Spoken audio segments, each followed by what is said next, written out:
এই পৃথিবীতে প্রত্যেকটি মানুষ কিছু ধর্ম বিশ্বাসকে লালন করে আর বিশ্বাসের অনুকূলে কিছু কার্যক্রম পরিচালনা করে।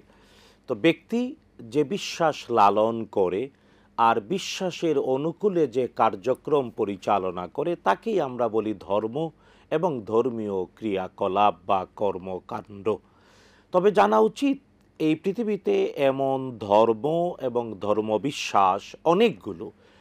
পৃথিবীর তুলনামূলক ধর্মবিশ্বাসে যারা এক্সপার্ট তাদের বক্তব্য হলো ৩,৪০০-র উপরে এমন ধর্ম পৃথিবীতে আছে যা মানুষ বিশ্বাস হিসেবে লালন করে এবং এর অনুকূলে নির্দিষ্ট কিছু ক্রিয়াকর্ম পরিচালনা করে। তবে ব্যতিক্রম হলো ইসলাম। ইসলাম কেবল ধর্ম নয় যা কেবল বিশ্বাস এবং নির্দিষ্ট কিছু কাজের সাথে জড়িত নয়, বরং ইসলাম হলো দ্বীন। আল্লাহ তাআলা কোরআন আল কারীমে ইসলামকে বলেছেন আদ-দ্বীন ইন্নাদ-দ্বীন ইনদাল্লাহিল ইসলাম। আল্লাহর কাছে একমাত্র গ্রহণযোগ্য পূর্ণাঙ্গ জীবন ব্যবস্থা এর নাম ইসলাম এবং মুহাম্মদুর রাসূলুল্লাহ সাল্লাল্লাহু তাআলা আলাইহি ওয়াসাল্লাম ইসলামকে দ্বীন হিসেবে পূর্ণাঙ্গ জীবন ব্যবস্থা হিসেবে পরিচয় করিয়েছেন। তাই জীবন এবং জীবনের সামগ্রিকতায়, অর্থাৎ পৃথিবীতে জন্মের আগের থেকে নিয়ে পৃথিবীতে জন্ম নেয়া এবং পৃথিবীর পরবর্তী জীবন সব কিছুকে সমন্বিত বাস্তবতায় একসাথে যে ধর্ম আমাদেরকে স্পষ্ট করেছে তার নাম ইসলাম। এই জন্য ইসলাম কেবল একটি ধর্ম না, বরং ধর্ম তো বটেই, বরং দ্বীন। সুতরাং ইসলাম হলো দ্বীন এবং দ্বীনের বাহিরে পৃথিবীতে আরও অনেকগুলো ধর্ম রয়েছে।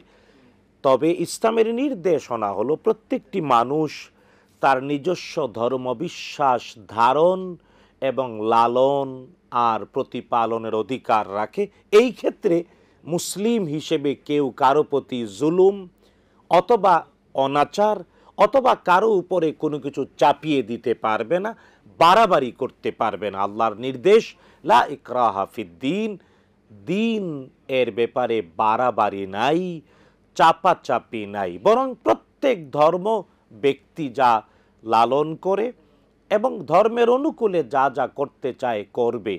হ্যাঁ, বিচার করবেন আল্লাহ তাআলা। তবে আমাদের দায়িত্ব সত্য উপস্থাপন আর মিথ্যার ব্যাপারে স্পষ্টকরণ। তাই ইসলাম একটি পূর্ণাঙ্গ জীবন ব্যবস্থা হিসেবে আমাদের দায়িত্ব এর সত্য বক্তব্য তুলে ধরা, অন্যায় অথবা মিথ্যা বিষয়গুলোকে স্পষ্ট করে তোলা। তবে হ্যাঁ, এরপরেও পৃথিবীতে যত ধর্ম যে যা বিশ্বাস এবং লালন করে তা করবে এবং এই ক্ষেত্রে প্রত্যেকের ধর্ম বিশ্বাস এবং ক্রিয়াকর্ম প্রতিপালনের স্বাধীনতা রয়েছে। ইসলাম এটা প্রতিষ্ঠা করতে প্রত্যেকটি মুসলিমকে নির্দেশ দিয়েছে যাতে করে বিশ্বাস লালন আর পালনের বাস্তবতায় কেউ কারো প্রতি অনাচার অবিচার না করে। তবে এটাও জানা উচিত মুসলিম যখন একজন ব্যক্তি নিজেকে পরিচয় দেবে তখন সে ইসলামের সব কিছু মেনে চলতে বাধ্য থাকবে। ঠিক এমনি বৌদ্ধ খ্রিস্টান হিন্দু যখন পরিচয় দেবে সে ওই ধর্মের সব কিছু মেনে চলতে বাধ্য থাকবে। তাই প্রত্যেকেই নিজস্ব ধর্ম বিশ্বাস এবং লালন করবে।